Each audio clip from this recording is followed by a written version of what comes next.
Hello.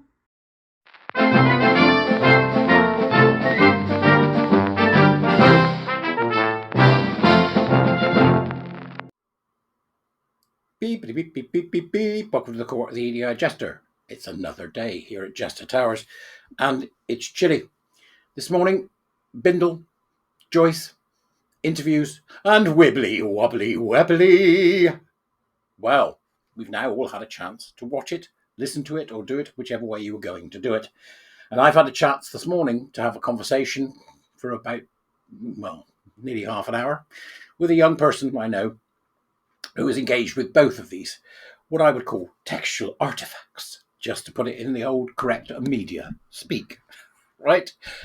And the overwhelming sense that I get from that young person and from the words from their own lips was that they are more confused now than they were before by both interviews. Now, I thoroughly enjoyed them. I mean, Julie and Helen deported themselves superbly in their responses to the Webberly. And Webberly made herself look like a complete arse. The problem was that she only really made herself look like a complete arse to those in the know. She may have come across as dark and sinister to those of us who were watching, and I see somebody have said that. I think Julie herself has said this morning already that she felt like she was in the presence of evil, an interesting way of seeing things. The young person I spoke to said they didn't really understand what was causing the issue. If what was happening was so bad for people, why was it being allowed to go on? If what was being done to children was so bad, why was it being allowed to go on? And was trying to get their head around why on earth the Equality Act is so damned complicated, which I thought was interesting. It was an interesting comment. But there's something wrong here for me. God forbid that there ever be anything right for me. But there's something particularly wrong for me. I thought that the interviewers in both cases did extraordinarily well in managing it. But we are, to a certain degree, I think, and I'm more than happy for people to disagree as usual, paddling in their pool. That's the only way that I can see it. And I say there because I mean them. You know who I mean.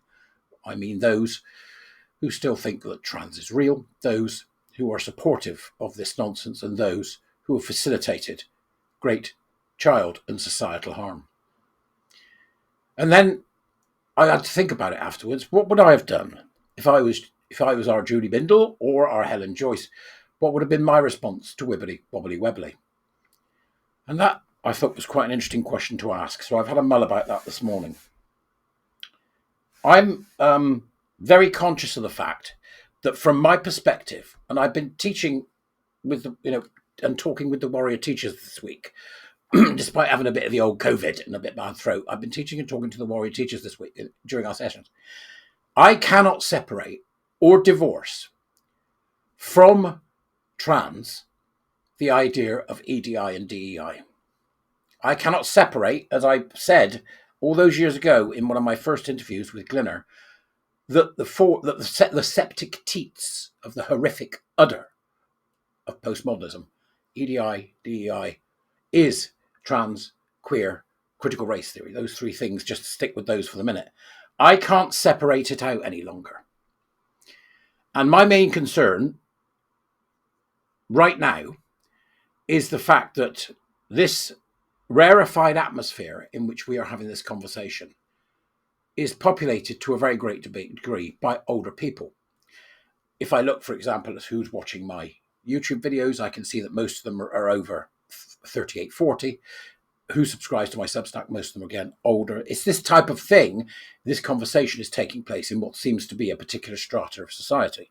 I am not in any way criticizing anyone. Okay?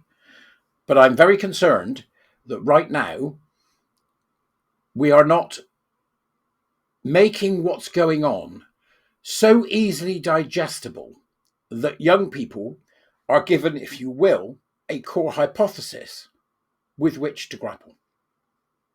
Am I making any damn sense this morning? When I watched what Webberly was doing, and I was listening to what Webberly was saying on both of the Bindel and the Joyce interviews, I was struck by the fact that what she is talking about and what they are firing back about is utter lunacy on every possible dimension you can think of. Every possible dimension. And that lunacy relies on a central core.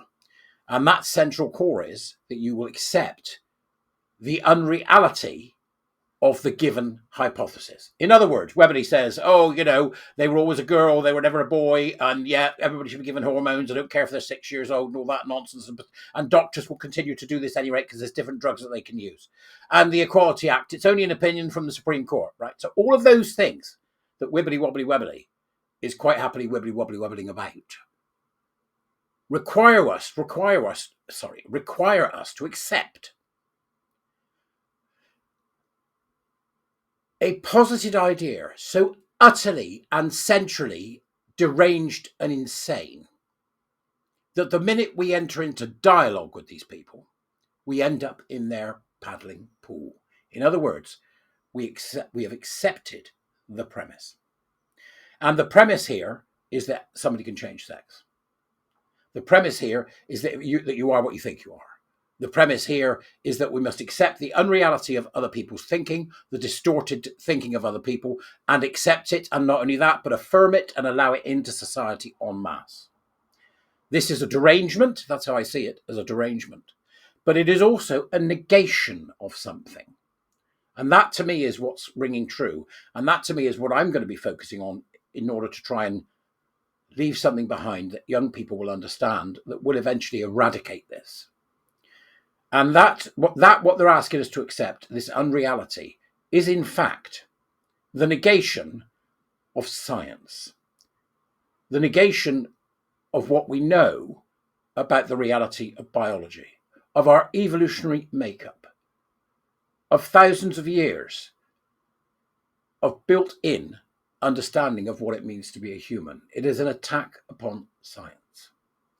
And if it is an attack upon science, it is also an attack upon the Enlightenment. And if it is an attack on the Enlightenment, it is an attack on everything else that follows. When you compare that idea I'm giving you now about this being an attack on science with, for example, critical race theory or all of the decolonize, all the rubbish that comes with that, that is also an attack. That is an attack which says everything is systemically racist. The only answer to racism from the past is racism now. It also says that you can't be not racist. You're either an anti-racist or a racist. In other words, it's a totalizing system. That, once again, is an attack upon the principles of the Enlightenment. We think then about queer theory. And queer theory says that nothing is normative. Everything is up for grabs. That is an attack on the Enlightenment, on the idea of the principles of science, an attack on the Enlightenment, on the idea of having a culture or a morality that is not relative, that is actually better for the human race. And in this case, the UK.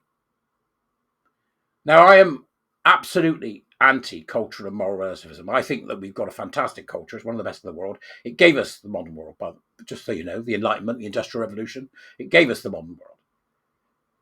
So the core thread seems to be here an attack on science, the Enlightenment, the morality of Judeo-Christian Western thinking, John Locke, John Stuart Mills, Jeremy Bentham, you name it, it's an attack on that. It's a fundamental attack on the Enlightenment.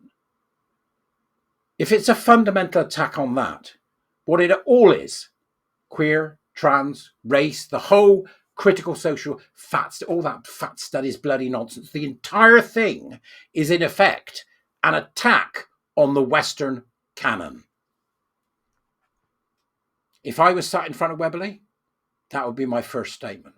Madam, I reject wholly your disgusting worldview, and I ask you what it is that what makes you want to attack and destroy the Western canon. If the BBC was being impartial, that would be the BBC's position. And then they would bring on the likes of Webberly and Owen Jones and Zach, the lunatic tit sweller, right?